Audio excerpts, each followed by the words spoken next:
Hello, guys. I'm your friend, and welcome to our channel, Labasna Calling.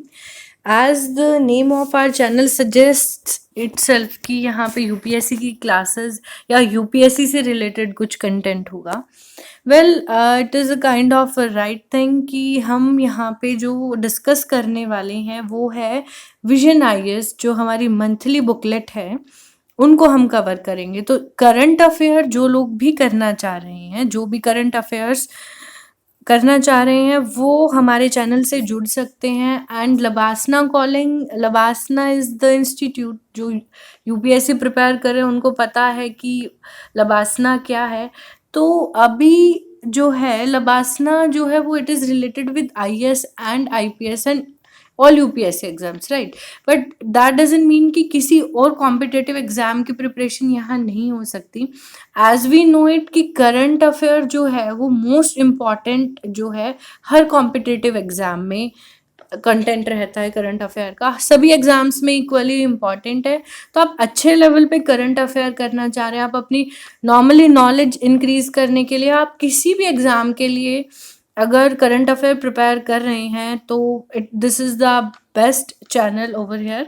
तो आप इस पे जो है हम जो करने वाले हैं वो है विजन आईएएस की जो मंथली बुकलेट्स हैं वो हम कुछ टाइम पहले मैंने नोटिस किया कि जो विजन आईएएस है ये बहुत ज़्यादा उस पर यूज़ होती है as a preparation for UPSC as a monthly booklet, क्योंकि इसमें सभी चीज़ एक साथ आपको मिल जाते हैं. जितना भी करंट इवेंट हुआ है उनको स्टैटिक पोर्शन के साथ कनेक्ट करते हुए ये सब एक अच्छी बुकलेट, मंथली बुकलेट्स बनाते हैं.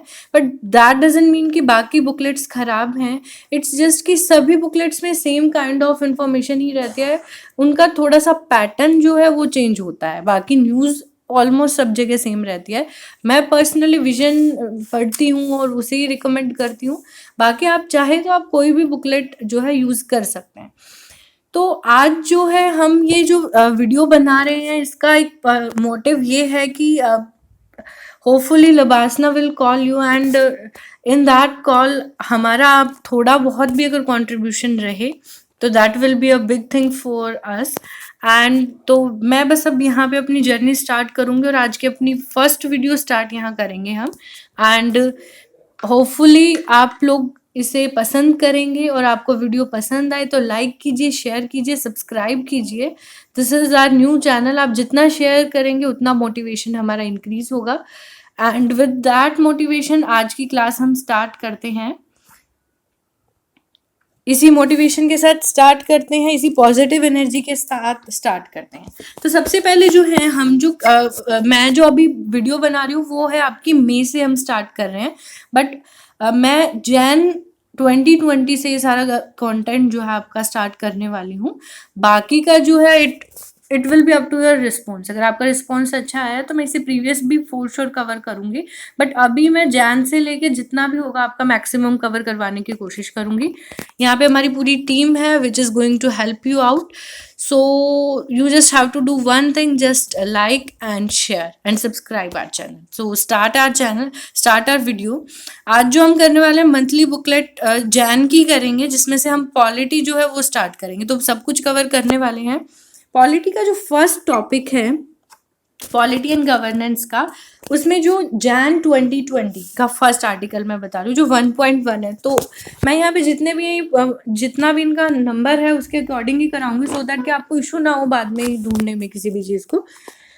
तो स्टार्ट करते हैं.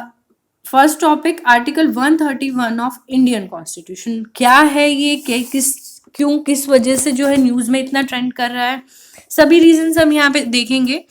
तो दो स्टेट्स हैं वाई इन न्यूज़. देखिए हमें ये जो बुकलेट्स हैं आपको अवेलेबल होंगे, आप सभी के पास. नहीं है तो मैं लिंक में इसका, मैं कमेंट बॉक्स में इसका लिंक शेयर कर दूंगी, आप वहाँ से डाउनलोड कर लीजिएगा.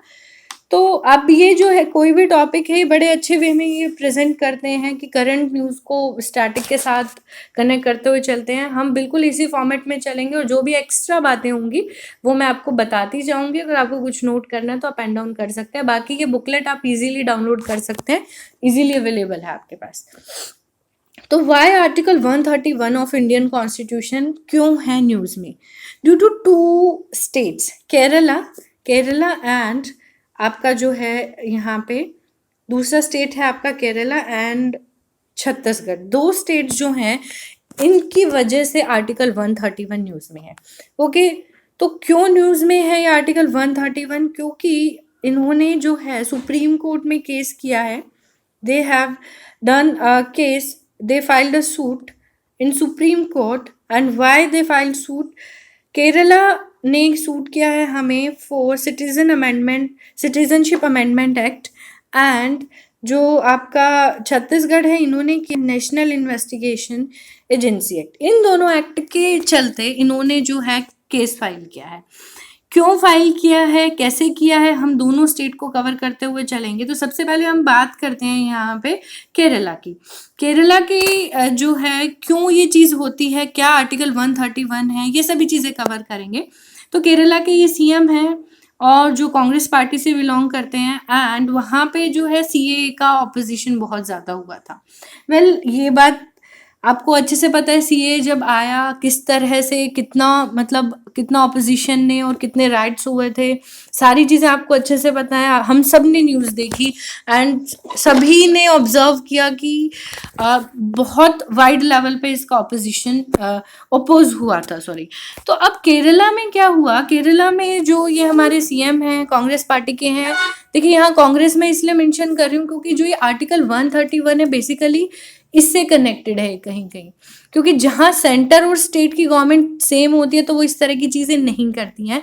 लेकिन जब सेंटर और स्टेट की गवर्नमेंट्स अलग होती हैं तो उनकी आइडियोलॉजीज, या हम कह सकते हैं कोई ना कोई थोड़ा सा वो अपना कुछ रखते ही हैं ऑपोजिशन के लिए, तो उसके बेसिस पे है।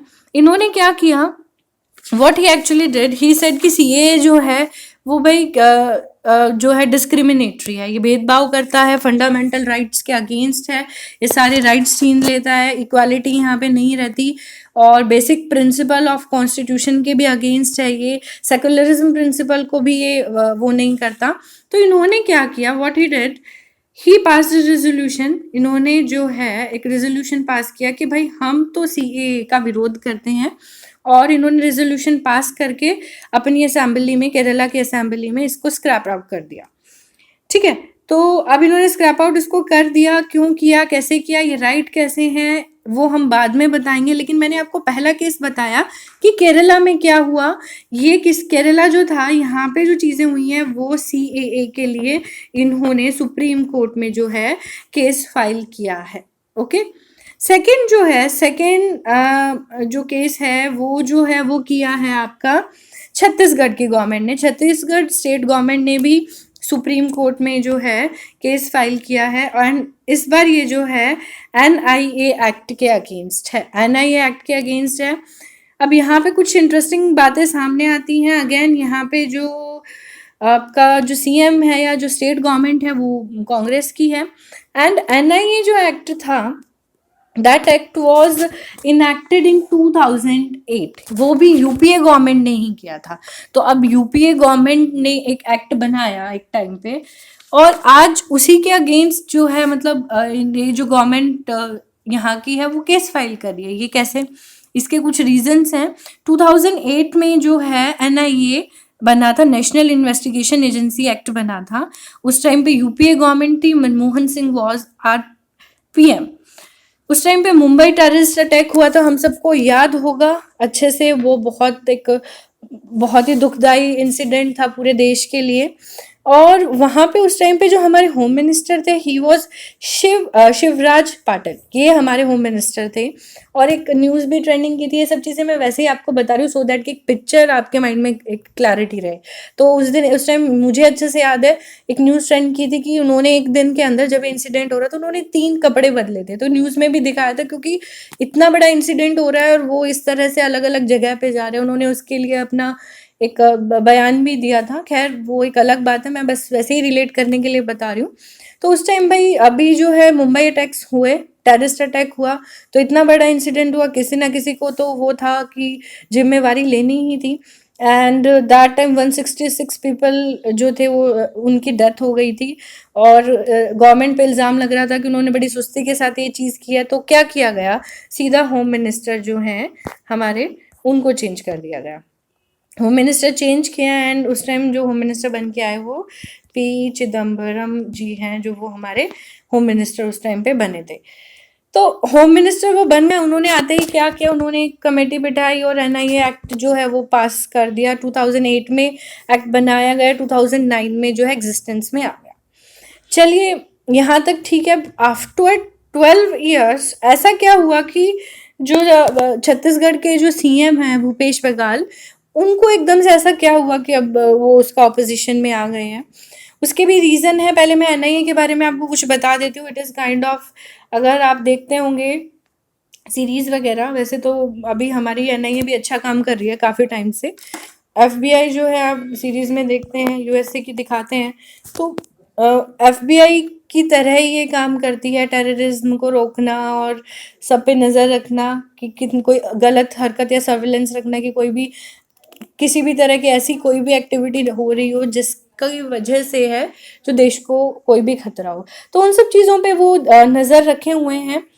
तो इस स्टेशन है हमारी, और उधर क्या हो रहा है कि ये क्या करते हैं, टेररिज्म और नज़र रखती हैं, सर्विलेंस का काम करती हैं, जांच करती है कि कोई भी ऐसी चीज़ ना हो जो देश के अगेंस्ट हो। राइट। अब हुआ क्या 2019 में, ये मैं रिलेट इसलिए कर रही हूँ, अगर आपको पता है ऑब्वियसली आपको पता होना चाहिए ये सब। 2019 में इस एक्ट में बहुत सारी अमेंडमेंट्स आई और इस एक्ट को बहुत ही स्ट्रॉन्ग कर दिया गया। काफ़ी नई चीज़ें इसमें ऐड हो गई और ये एक्ट बहुत स्ट्रॉन्ग हो गया। क्या चीज़ें ऐड की इसमें, ह्यूमन ट्रैफिकिंग की जो है वो चीज़ें ऐड की, ह्यूमन ट्रैफिकिंग ऐड कर दिया गया कि उनसे रिलेटेड चीज़ों पे भी ये काम करेंगे। Cyber crime, fake currency, illegal weapons, explosives और इन सब चीज़ों पे जो है काम होगा। एक्सप्लोजिव वगैरह बना रहे हैं, कहीं हथियार बन रहा है, कहीं भी कोई भी बॉम्ब वॉम्ब बन रहा है, तो ये डायरेक्टली वहाँ पे इन्वॉल्व कर सकते हैं, डायरेक्टली जाके किसी को भी अरेस्ट कर सकते हैं, इन्वेस्टिगेट कर सकते हैं। अब इधर एक चीज और ऐड हुई कि पहले जो ये इनका क्राइटेरिया था वो विद इन इंडिया था, इंडिया के अंदर ही ये कर सकते थे। इस एक्ट के बाद इंडिया के बाहर भी अगर इंडियंस पे कोई भी चीज होती है, इंडियंस के लिए कोई खतरा होता है या उनसे रिलेटेड कोई चीज होती है, तो बाहर जाके वो भी इन्वेस्टिगेट कर सकता है। बट हाँ, यहाँ पे डिप्लोमेसी चाहिए कि जिस कंट्री में आप जा रहे हो उनकी परमिशन तो ऑब्वियस है, रिक्वायर्ड है। तो अब यहाँ पे भूपेश बघेल जी जो है या सीएम ऑफ छत्तीसगढ़, या हम कहें गवर्नमेंट ऑफ छत्तीसगढ़, वो क्यों अपोज कर रहे हैं कि क्योंकि पहले जो था वहाँ पे जो एनआईए के जितने भी थे वो क्या करते थे, वहाँ की स्टेट पुलिस से परमिशन लेते थे, उसके बाद इन्वेस्टिगेशन होती थी। तो हमेशा स्टेट के डीजीपी वगैरह से परमिशन ली जाती थी। लेकिन अब इसके बाद जब से अमेंडमेंट्स हुए हैं, एनआईए के डीजी ने अगर साइन कर दिया तो वो इजीली जाके कहीं भी जाके कोई भी इन्वेस्टिगेट कर सकते हैं और किसी को भी अरेस्ट कर सकते हैं, पूछताछ कर सकते हैं। तो अब जो है सीएम ऑफ छत्तीसगढ़ कहते हैं कि भाई जो पुलिस है वो तो स्टेट का मैटर है, स्टेट का मैटर है, और अगर एनआईए इस तरह से बनेगा तो भाई सेंटर स्ट्रांग हो जाता है, यहाँ पे स्टेट की पावर यहाँ पे कम हो जाती है। तो इस बेसिस पे जो है वो बहुत ज़्यादा इसका अपोज कर रहे हैं, ये बघेल जी हैं। तो ये सब चीज़ें जो हैं इस वजह से ये दो केसेस जो हैं बहुत ज़्यादा न्यूज़ में आए। अब ये क्या है ये मैंने आपको बताया। चैलेंजेस में एक बार थोड़ा सा रीड आउट कर देती हूँ। Why the state have challenged.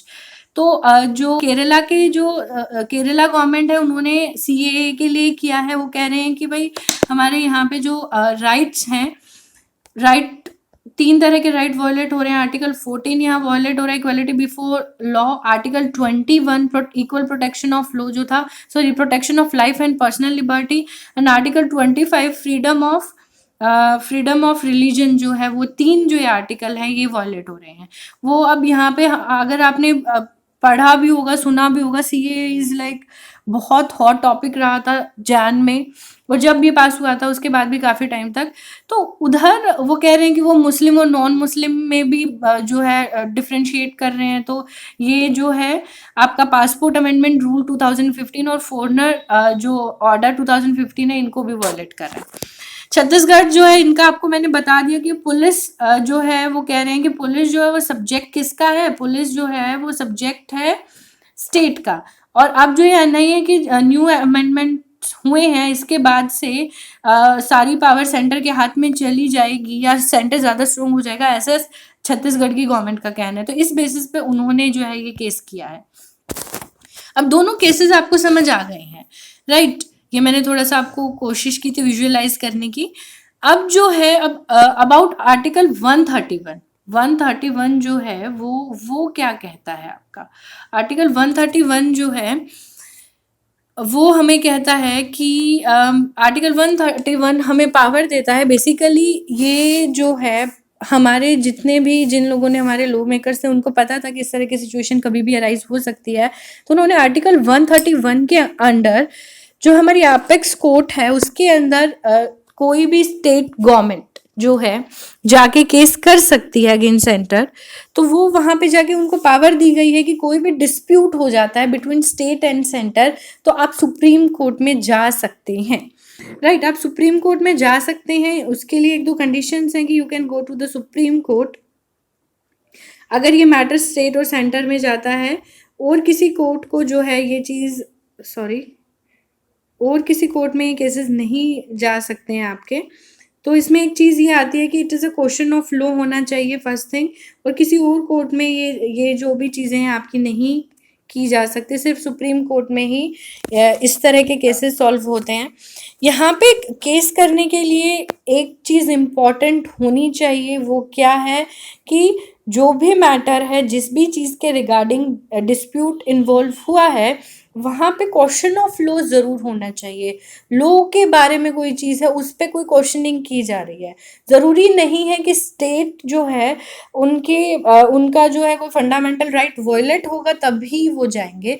कोई भी ऐसा क्वेश्चन ऑफ लॉ जिसकी वजह से लीगल राइट्स ऑफ आपके अगर स्टेट के जाने के चांसेस हैं, तो वो स्टेट जो है आर्टिकल 131 के अंडर सुप्रीम कोर्ट में प्ली डाल सकता है। अच्छा, यहाँ पे जो डिस्प्यूट होगा, दैट डिस्प्यूट जो होगा वो आपका it will be between centre and state के बीच में होगा। एक तरफ सेंटर हो सकता है, दूसरी तरफ स्टेट हो सकती है, एक तरफ सेंटर हो सकता है, दूसरी तरफ स्टेट्स की दो स्टेट हो सकते हैं, किसी भी तरह से हो सकता है। तो डिस्प्यूट जो होगा वो सेंटर और स्टेट के बीच में होगा। ओके, उसके बाद जो है ये हमने देख लिया कि क्वेश्चन ऑफ लॉ यहाँ पे होगा, और फंडामेंटल राइट जो है अगर स्टेट के जा रहे हैं तभी आर्टिकल 131 के अंडर जो है प्ली डाली जा सकती है। यहाँ पे एक केस भी आया था, काफ़ी फेमस था, state of Karnataka versus union of India case 1978 में ये आया था। इसके अंडर जो है एक चीज़ क्लियर हुई थी, आर्टिकल 131 के अंडर ही उन्होंने जो है केस हुआ था ये, और उसमें एक चीज़ क्लियर हुई थी कि यहाँ पे ज़रूरी नहीं है जब कोई भी लीगल राइट वायलेट होगा तभी जाएंगे, अगर क्वेश्चन ऑफ लॉ है तो भी केस किया जा सकता है।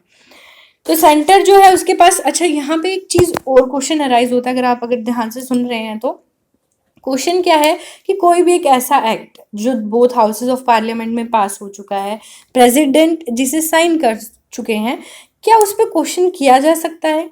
टेक्निकली अगर हम कहें तो क्वेश्चन किया जा सकता है, लेकिन अगर कोई भी सेंटर गवर्नमेंट जो है कोई भी एक्ट बनाती है, और तो वो अगर एप्लीकेबल इन होल इंडिया है, ऑब्वियसली सारी अगर कोई एक्ट बन रहा है तो एप्लीकेबल होगा वो, तो वो अगर पूरे इंडिया में है तो कोई भी स्टेट गवर्नमेंट उसे जो है एक्सेप्ट करने से, उनको भी वो लॉ अपने स्टेट में अप्लाई करना होगा, वो मना नहीं कर सकते हैं। लेकिन आप लोग सोच रहे होंगे 2-3 स्टेट्स थे जिन्होंने रेजोल्यूशन पास किया और इसका अपोज किया, तो ऐसा टेक्निकली नहीं है। अभी उन्होंने ये 131 का सहारा लिया है, प्ली डाली है। उसके बाद जो है अगर एक टाइम होता है तब तक सेंटर देखते हैं, अगर वो उनको सही लगता है तो ठीक है, नहीं तो जो भी उनके ऑब्जेक्शंस होते हैं उनको देखा जाता है। आफ्टर दैट अगर सेंटर कोई एक्ट बनाती है तो स्टेट को वो अप्लाई करना ही होगा, वो डिनाई उसे नहीं कर सकते हैं। ये वही बताया, centre has other power to ensure its law are implemented, वो बाकी सब जो है स्ट्रिक्ट एक्शंस भी लिए जा सकते हैं स्टेट के अगेंस्ट। तो यहाँ पे चीज़ होगी आपकी। उसके बाद जो है एक और जो पॉइंट आता है निकल के, वो है other jurisdiction of Supreme Court. What are these jurisdictions? ये हैं advisory, appellate and original jurisdiction. 3 तरह की जुरिडिक्शन जो हैं यहाँ पे सुप्रीम कोर्ट में होती हैं। First is advisory. एडवाइजरी में आपका क्या होता है प्रेसिडेंट ऑफ इंडिया जो है वो एडवाइस ले सकते हैं सुप्रीम कोर्ट से, और ये जो होता है ये आर्टिकल 143 के अंडर होता है, राइट। अपीलेट में क्या होता है, लोअर कोर्ट्स की जो अपील्स हैं वो सुप्रीम कोर्ट सुनती है, और थर्ड जो एक्स्ट्रा ऑर्डिनरी ओरिजिनल जुरिडिक्शन होते हैं ये डायरेक्टली जो है ये सुप्रीम कोर्ट में ही इनकी सुनवाई होती है। इनमें जो केसेस होते हैं प्रेसिडेंट वाइस प्रेसिडेंट के इलेक्शंस हो सकते हैं, या किसी स्टेट में इलेक्शन में कोई डिस्प्यूट हो गया तो सुप्रीम कोर्ट में डायरेक्टली आ सकते हैं। तो होपफुली ये पॉइंट आपको क्लियर होगा। अब सिग्निफिकेंस जो है वो क्या है इसकी, वो हमें यहाँ देखनी है। सिग्निफिकेंस में दो चीज़ें हैं, क्यों इम्पॉर्टेंट है। इंडिया का जो कॉन्स्टिट्यूशनल स्ट्रक्चर है वो क्वासी फेडरल है, तो यहाँ पे सेंटर स्टेट दोनों होता है। जब हमारे लॉ मेकर्स थे उन्होंने जब हमारा कॉन्स्टिट्यूशन बनाया था तो वो उनको पता था कि कोई ऐसा डिस्प्यूट हो सकता है, तो उसके लिए उन्होंने जो सुप्रीम पावर है जो सारी पावर्स है, मेन पावर है, अगर इस तरह का कोई डिस्प्यूट होता है तो सुप्रीम कोर्ट को दे दी थी कि कोई इस तरह का कोई चीज़ हो जाती है तो सुप्रीम कोर्ट के पास स्टेट एंड सेंटर के केसेस जा सकते हैं। Second, resolve dispute between state, अगर किसी स्टेट के बीच में कोई डिस्प्यूट हो जाता है तो उसको कैसे सॉल्व किया जाए उसका भी एक रास्ता है, आर्टिकल 131। अब यहाँ पे एक चीज़ और नोटिस करने की है जो कि यहाँ पे रिलेट होती है इधर से। आर्टिकल 32 जो होता है, आर्टिकल 32 जो है वो इंडिविजुअल के अगर कोई फंडामेंटल राइट्स का कुछ अगर वो होता है, हनन होता है तो ही वहाँ पे जाते हैं, लेकिन स्टेट जो है वो आर्टिकल 32 के अंडर नहीं जा सकता। उनके स्पेसिफिक आर्टिकल है आर्टिकल 131, उसी के अंडर वो वहाँ पे जाएंगे और जो भी डिस्प्यूट है वो सॉल्व होगा। और वे फॉरवर्ड सजेस्टेड क्या है, वे फॉरवर्ड सजेस्टेड ये है कि भाई चलो लार्ज बेंच यहाँ पे बनेगी और वो देखेगी कि किस तरह से मैटर जो है वो सॉल्व होगा, और आर्टिकल 131 के अंडर जो है केस हो गया है। अब आगे लार्ज बेंच बन के उनके जो भी डिसीजन होंगे वो देखे जाएंगे। तो इसके बेस था which of the following are included, 2011 का है ये question, which of the following are included in the original jurisdiction of the supreme court. अभी मैंने 3 जुरिडिक्शंस बताए थे आपको, उसी पे बेस्ड अगर नहीं है तो फिर से सुनिएगा। तो इसमें 4 options are there, a dispute between the government of India and one or more state. Second, a dispute regarding election to either house of parliament or that of legislature of state. Third, a dispute between the government of India and the union territory. And fourth जो है dispute between 2 or more state. तो अगर आपने question यहाँ पे देखा है तो आपको इजीली पता है जो ऑप्शन सी है आपका, it is the correct answer, क्योंकि जब भी कोई भी इस तरह का मैटर होता है तो वो आपका किधर आता है, सॉरी आपका जो है वो इसमें आएगा आपका, तो आपका option A is correct and option D is correct. तो dispute between the government of India and one और more state, second dispute between 2 states. तो ये सभी के सभी केसेस ओरिजिनल जुरिडिक्शन आते हैं अंडर सुप्रीम कोर्ट के। इस तरह के केसेस हम पढ़ चुके हैं, आपको मैंने पहले भी बताया था, स्टेट्स के बीच में कोई डिस्प्यूट है या फिर आपका सेंटर और स्टेट के बीच में। बाकी option B and C is not valid here, तो option 1 A and D is correct, और ऑप्शन जो अगर आपका करेक्ट आंसर होगा वो आपका क्या होगा, सी होगा, 1 and 4। तो आगे मूव ऑन करते हैं। फर्स्ट टॉपिक आपका हो गया है, होपफुली आपको समझ आया होगा। इसी तरह से हम सभी टॉपिक्स कवर करते जाएंगे और आपके लिए ईजी होगा इनको सुनना, क्योंकि आपको ईजी इसलिए होगा इनको सुनना क्योंकि यहाँ पे जो क्या होता है ना, मैंने एक चीज़ जो ऑब्जर्व की वो ये थी कि आपका विजन जो है इम्पॉर्टेंट है, मंथली बुकलेट्स हम लेके आते हैं बट वो ऐसे ही रहती है। तो कभी कभी ऐसा होता है कि कोई हमें अच्छे से इसे समझा दे, करंट अफेयर्स को भी समझा दे तो हम ज़्यादा अच्छे से कर पाएंगे, क्योंकि वो फिर कवर नहीं हो पाते। अगर आप वीडियो लगा के करते हैं तो वो बहुत जल्दी आपकी कवर होगी, और मैं इसमें साथ में आपको थोड़ी सी स्टोरीज इनकी बैकग्राउंड बताती रहूँगी जिससे आपको ये चीज़ें अच्छे से याद हो। तो हमारा जो सेकेंड टॉपिक है वो है office of the speaker and issue of defection. अब इसमें 2 टॉपिक आ रहे हैं, 2 टॉपिक क्या हैं आपके वो देखते हैं हम। 2 टॉपिक आपके यहाँ इन्वॉल्व जो हो रहे हैं वो हैं आपके, wait a minute there is some issue here. हाँ जी, 2 टॉपिक इधर जो इन्वॉल्व हो रहे हैं वो आपके हो रहे हैं, first is office of speaker and the other is issue of defection. तो पहले हम इन दोनों को सेपरेटली करेंगे ताकि हमें डिफेक्शन का मतलब पता लगे, और उसमें ऑफिस ऑफ स्पीकर का क्या रोल है ये पता लगे। तो डिफेक्शन यहाँ क्या होता है, डिफेक्शन जो होगा, हमारी एंटी डिफेक्शन लॉ भी यहाँ पे एक आ चुकी है। डिफेक्शन में क्या है कि जो पार्टीज जो हम देखते हैं, जो ये हमारे एमएलएज और एमपीज जो होते हैं, वो एक गवर्नमेंट से दूसरी गवर्नमेंट में चले जाते हैं, या सॉरी एक पार्टी से दूसरी पार्टी में चले जाते हैं। तो जो मूवमेंट है पॉलिटिकल पार्टी का from one two another, MLAs MPs जो चले जाते हैं, खरीद लेते हैं एमपीज एमएलएज, ये आपने सुना होगा, उस पार्टी ने ये खरीद लिया, ये कर लिया। तो इस तरह की चीजें आपने न्यूज में काफी सुनी होंगी, काफी स्टेट में सुनने को मिला भी है ये। तो इस तरह की चीजों को हम बोलते हैं डिफेक्शन। अब उसके लिए पहले मैं बॉक्स से करा रही हूँ आपको, पहले इसको हम कवर करते हैं। तो उसके लिए पहले बॉक्स देखते हैं। हमारा डिफेक्शन क्योंकि बहुत ज़्यादा हो रहा था, तो उसके लिए एंटी डिफेक्शन लॉ हमारा आ चुका है। 10th शेड्यूल के अंडर जो है ये आया है 1985 में 52nd अमेंडमेंट के अंडर। ओके, अब इसमें क्या चीज़ें हैं, इसमें क्या होगा कि ये इस शेड्यूल में क्या बताया है, उसको बताने से पहले मैं छोटा सा इंसिडेंट बताऊंगी कि हरियाणा में जो है एक आयाराम करके एक एमएलए थे। क्यों इस तरह की चीज़ें हुई, क्योंकि पहले तो ये बहुत ज़्यादा होता था। इसने ये पार्टी छोड़ के दूसरी पार्टी ज्वाइन कर ली, ये ए पार्टी बी में चली गई, बी पार्टी ए में आ गई, इस तरह की मतलब जो एमएलएज हैं पार्टी के वो चेंज होते रहते थे। तो ये इस चीज़ को रोकने के लिए ये एक्ट लाया गया। और हरियाणा के एक जो एमएलए थे आयाराम करके थे, उन्होंने जो है एक दिन के अंदर 3 बार पार्टी बदल ली थी। तो एक ये मतलब जो कहते हैं ना आयाराम गयाराम पॉलिटिक्स, ये चीज़ आपने सुनी होगी, तो यहाँ से आई है। तो इस तरह के आयाराम गयाराम ज़्यादा ये जो है इसको हमारी गवर्नमेंट को अफेक्ट ना करे, या जो हमारा सिस्टम है इसको अफेक्ट ना करे, उसके लिए एक्ट बनाया गया। तो इसमें जो है 2 पॉइंट्स हैं कि अगर कोई भी अपनी वॉलेंटियरली कोई किसी पार्टी की मेंबरशिप छोड़ता है या डिसोबे करता है डायरेक्टिव्स पार्टी के, तो तब उसको जो है डिस्क्वालीफाई किया जा सकता है। ठीक है, डिस्क्वालीफाई करने के लिए एक चीज़ है कि वो भी कोई भी जो एक्ट है उनका, अगर वो अपोज कर रहे हैं अपनी पार्टी को, तो पार्लियामेंट और इस तरह की चीज़ों में हो, बाहर जो है वो उतना मैटर नहीं करता। आपने देखा होगा नवजोत सिंह सिद्धू जो थे पहले बीजेपी में थे, और उन्होंने जब बीच में वो बीजेपी के अगेंस्ट ही बोलने लग गए थे, ऑल्दो वो बीजेपी के ही जो है एमपी थे।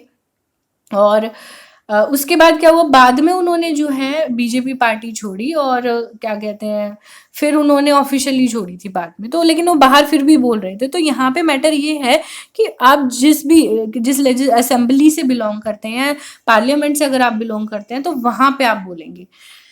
तो यहाँ पे डिसोबे कर रहे हैं। उसके बाद क्या है, यहाँ पे it applies to both parliament and state assembly, दोनों पे अप्लाई होता है। उसके बाद exception under the law, exception क्या है, 2 एक्सेप्शंस यहाँ पे है। फर्स्ट इज कि कोई पार्टी का जो एमपी या एमएलए है, या तो वो चेयरपर्सन बन गया है राज्यसभा का, अगर वो राज्यसभा का चेयरपर्सन बन जाते हैं और लोकसभा के वो स्पीकर बन जाते हैं, तो उस केस में वो छोड़ सकते हैं पार्टी को। एंड सेकेंड, अगर 2/3 ऑफ द मतलब या तो एमएलएज या एमपीज जो है वो छोड़ के चले जाएं, तो ये चीज़ पॉसिबल है। पहले जो है 2003 में 91st अमेंडमेंट से इसे 2/3 किया गया है, पहले 1/3 था। बट उन्होंने इसीलिए बनाया था कि अगर 1/3 लोग एक साथ थोड़ी ना पार्टी छोड़ के जाएंगे। बट हुआ क्या कि बहुत सारे स्टेट में ऐसा हुआ कि 1/3 जो नंबर बन रहा था वो 8-9 ही बन रहा था, तो उसको ब्रेक करना बहुत ईजी था। तो बाद में इसको 2/3 कर दिया गया। तो अगर ये 2 एक्सेप्शंस, अगर ये 2 चीज़ें होती हैं, तो उस बेसिस पे हम उनको डिस्क्वालीफाई नहीं कर सकते हैं। अब आपको डिफेक्शन पता लग गया। अब कह रहे हैं कि ऑफिस ऑफ स्पीकर से कैसे रिलेटेड है, how it is related with office of speaker, news में क्यों है। अब पॉइंट ये है कि जो अगर डिफेक्शन में कोई भी आपका जो है एमएलए एमपी मिलता है, तो उसके ऊपर जो भी चीज़ें बताएंगे या जो डिस्क्वालीफाई करने का राइट है, वो आपके प्रिजाइडिंग ऑफिसर्स को है। प्रिजाइडिंग ऑफिसर ही जो है डिस्क्वालीफाई कर सकते हैं, प्रिजाइडिंग ऑफिसर डिस्क्वालीफाई कर सकते हैं। अब प्रिजाइडिंग ऑफिसर कौन है, प्रिजाइडिंग ऑफिसर्स जो हैं वो हैं आपके 2 होते हैं, लोकसभा के चेयरमैन और राज्यसभा के स्पीकर। ठीक है, इन दोनों में से कोई भी हो सकता है। सॉरी, लोकसभा के स्पीकर एंड राज्यसभा के चेयरमैन, शायद मैंने पहले भी गलत बोल दिया, लोकसभा के स्पीकर एंड राज्यसभा के चेयरमैन, इन दोनों को प्रिजाइडिंग ऑफिसर बनाया गया है। तो स्टेट असेंबली में जो है वो, और आपका पार्लियामेंट में दोनों ही असेंबलीज, अगर हम कहें एक में असेंबली में एक पार्लियामेंट में, इनको बनाया गया स्पीकर को और चेयरमैन को। अब पॉइंट यहाँ पे क्या आता है कि उनके रोल पे जो है डाउट किया जा रहा है। सुप्रीम कोर्ट पार्लियामेंट को कह रहा है कि आप एक काम कीजिए, इसके लिए एक परमानेंट ट्रिब्यूनल बनाइए। परमानेंट ट्रिब्यूनल अगर आप बनाएंगे ताकि वहाँ पे इंडिपेंडेंट लोग हों, और उनमें कौन कौन हो सकता है, उनमें जो है आपके chief justice of high court और रिटायर्ड सुप्रीम कोर्ट के जजेस को आप बैठाइए और वो डिसाइड करेंगे। अब ये चीज़ क्यों बोली जा रही है, क्योंकि जो स्पीकर और जो चेयरमैन होते हैं उनका इलेक्शन कैसे होता है। अगर आपने पॉलिटी पढ़ी है तो आपको पता है कि जैसे पार्टी कोई भी चेंज होती है, गवर्नमेंट आती है, फिर इनके भी इलेक्शंस होते हैं। बोथ जो 2-3 लोग होते हैं, या जो एक मेजॉरिटी में है या नॉन मेजॉरिटी वाले 2 अपने कैंडिडेट्स रखते हैं, इससे ज़्यादा भी हो सकता है। उसका इलेक्शन प्रोसेस आप पॉलिटी में अच्छे से कर चुके हैं। तो उस इलेक्शन प्रोसेस में क्या होगा, अब इलेक्शन हो रहा है तो जीतेंगे कौन से चेयरमैन, जिनकी मेजॉरिटी है, और जिनकी मेजॉरिटी है उनके ही चेयरमैन और उनके ही स्पीकर होंगे। तो वो उतनी अनबाइस्ड वे से जो है वो काम नहीं कर पाएंगे। वो कहीं ना कहीं प्रेशर में, या अपनी अपनी पॉलिटिकल पार्टी की आइडियोलॉजी को ही कहीं ना कहीं वो करेंगे, और वो डिस्क्वालिफिकेशन में और इस एंटी डिफेक्शन में उतना इफेक्टिवली जो है काम नहीं होगा। अर्लियर एक केस भी आया था यहाँ पे, और केस जो आपका आया था वो 1993 में था। केस जो था कि होलोहम वर्सेस जासीलू केस था। इस केस से पहले तो जो आपके ये चेयरपर्सन और स्पीकर्स जो होते हैं, ये जुडिशियल रिव्यू के अंडर भी नहीं आते थे, इसके बाद ये आने लग गए थे। तो अभी ये चीज़ें क्यों हो रही हैं, क्योंकि हमने बहुत सारे स्टेट्स में ये ऑब्जर्व किया है कि यहाँ पे ये जो है MLA MP एक पार्टी को छोड़ के दूसरी पार्टी में जा रहे हैं। मैं पार्टीज का नाम नहीं लेना चाहूँगी, कोई भी पॉलिटिकल कमेंट नहीं, बट आप लोग न्यूज़ देख रहे हैं तो आपको पता होगा यहाँ पे। और ये दोनों ही एंगल से होता है, ऐसा नहीं है कि आज हो रहा है, पहले भी ये हो रहा था। Before this government, previous government बहुत सालों तक उन्होंने यही किया, तो ये हमारा एक बहुत बड़ा ड्रॉबैक है। तो इस चीज़ को लेके उन्होंने कहा कि भाई चलो ये चीज़ होनी चाहिए, एक परमानेंट ट्रिब्यूनल यहाँ पे होना चाहिए। अब बैकग्राउंड इनकी ये है कि बैकग्राउंड इसमें ये है कि यहाँ पे बहुत सारी केसेस आए, मणिपुर में भी आपका आया, उसके बाद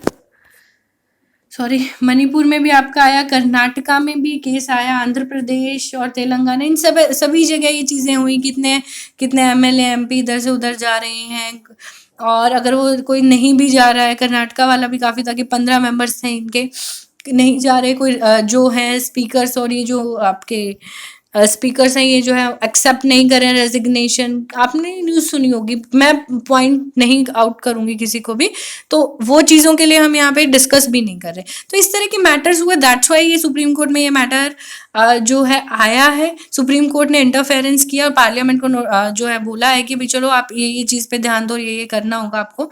अब why is there a need to reform the office of speaker, क्यों है नीड? सबसे पहले nature of the office of speaker.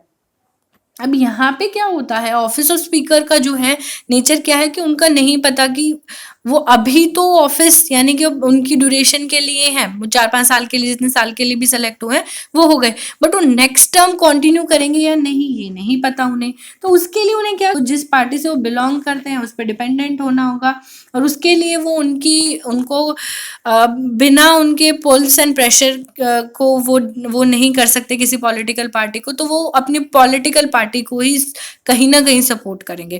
तो nature of speaker of office of speaker वो है ही इस तरह से कि कोई भी मतलब उस चीज़ को जिस पॉलिटिकल पार्टी से बिलोंग वो करते हैं वो कहीं ना कहीं उसकी प्रेशर में, उस बायसनेस में रहते हैं। Second is intrinsic paradox of office, same वही है कि जिस पर्टिकुलर पार्टी से आप बिलोंग करते हो आप उसी की जो है, आप ये डी फैक्टो है कि आप उसके स्पीकर हो तो आप उनकी ही उस चीज़ को कंटिन्यू करोगे। Third is to curb the delay in the speaker decision on disqualification under anti defection law.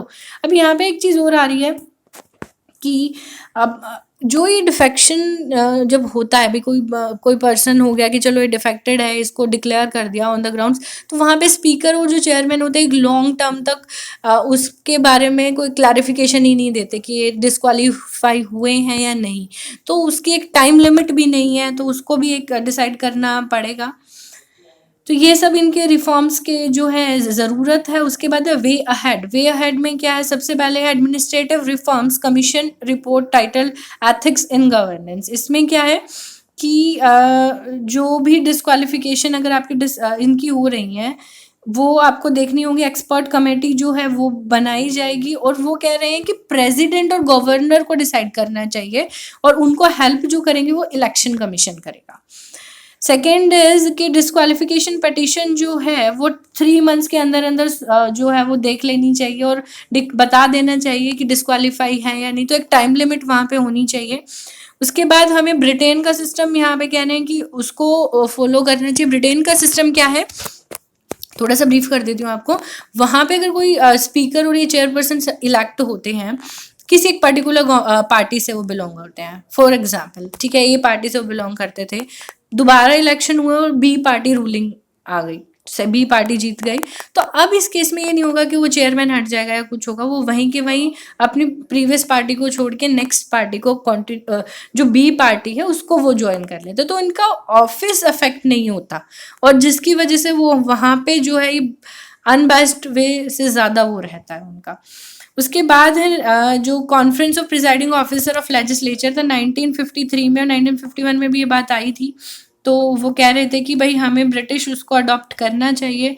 उसके बाद कंक्लूजन यही है कि सबसे ज़्यादा अर्जेंट नीड है, क्योंकि अगर हमें हमारी जो क्योंकि हमारा कॉन्स्टिट्यूशनल स्ट्रक्चर जो है वो इस तरह से है, और अगर हमें इसे बचाना है, ठीक है, उसको अब जो हमारा ये जो क्वासी जुडिशियल और ये जो आपका बेसिकली हम अगर कहेंगे कि हमारा जो कॉन्स्टिट्यूशन है, कॉन्स्टिट्यूशन को सेव करना है। पार्लियामेंट जो है एक वॉचफुल पार्लियामेंट बने हमारी, जिसमें वेल फंक्शनिंग डेमोक्रेसी हो, प्रिजाइडिंग ऑफिसर्स हो, और वो अफेक्टिव वे में जो है सभी सिस्टम को अप्लाई करें ऑल ओवर इंडिया। तो उस चीज़ को अगर कंटिन्यू करना है तो उस चीज़ के लिए आपका ये इम्पॉर्टेंट है।